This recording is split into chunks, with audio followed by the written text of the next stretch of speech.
One of the most fun things about our new college football playoff formats is that there is a slot available for a group of 5 teams. I love that. Last year we saw Boise State behind Ashton Genty make the playoffs, and it was a close race all year. UNLV was sort of trying to poke their heads through. The American Conference was kind of dead. They couldn't really generate enough hype for Tulane or whoever else was going to try and make it.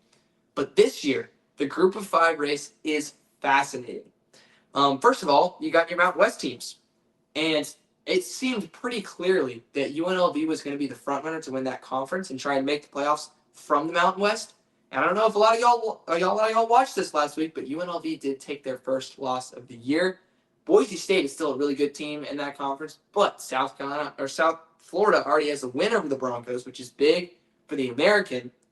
But if you look at the American Conference, there's so much juice. There's so much depth in this conference, so much to talk about. South Florida, of course, is undefeated in the American Conference. They do have a loss to Miami, but they have the best win that any group of 5 team has on the road at Florida. If you look at Memphis, they were undefeated going into last week. They had a win over Arkansas. They were looking great. They were ranked pretty highly in the AP poll. And then they played 2-4 UAB without their head coach and lose on the very last drive of the game. They had it at the 1-yard line and couldn't punch it in. They had 4 chances and couldn't punch it in. And they took their first loss of the year, and all of a sudden the American Conference frontrunner had just lost to one of the worst teams in the conference. Navy is still undefeated in this conference. North Texas still only has 1 loss. But these are the 2 teams, in my opinion. South Florida Bulls and the Memphis Tigers are the 2 best teams in this conference. I picked Navy to make the playoffs preseason. I'm still picking them to make the playoffs because I love Navy. I love cheering for the troops. But these are just the 2 best talent teams in this conference, and they're facing off against each other at 11 o'clock in Memphis. Cannot wait for this ball game. Now, if you look at South Florida, they have a dynamic offense. They have so much talent. Byrum Brown has been so good, just such a good weapon. He's the best weapon in this conference by far, in my opinion. They put up 63, I think, against North Texas. My goodness, 63 points.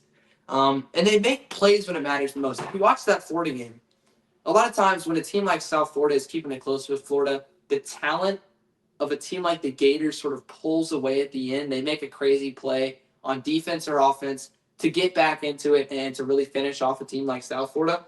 But it was the other way around in that football game. South Florida, their running backs, their wide receivers made a lot of big plays down the stretch, whether it was breaking tackles, whether it was good blocks, whatever it may be. South Florida really was able to win games with their talent, especially on offense. I really like this South Florida team offensively. But Memphis has been really impressive to me defensively. So that is the side of the ball that I'm really excited to watch, is the South Florida offense against this Memphis defense.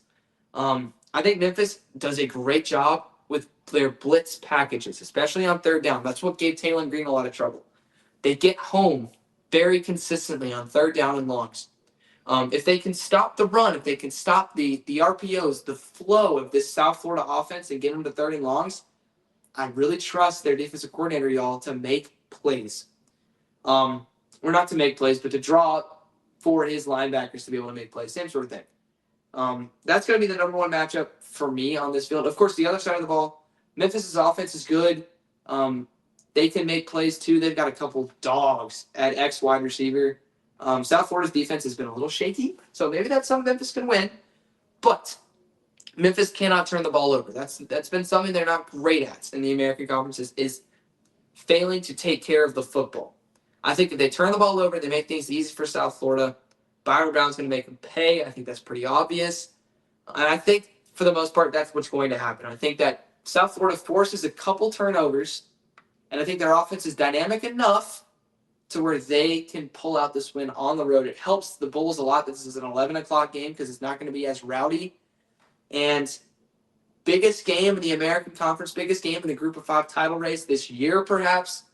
I'm taking South Florida to win a big one against Memphis. Am I confident in this pick? No, I am not. Because people are going to be really down on Memphis after that UAB loss. That's not how football teams operate. Football teams don't say, "Oh, we just lost to UAB. Now we're done. Our season's over. What are we gonna do?" No, they get motivated.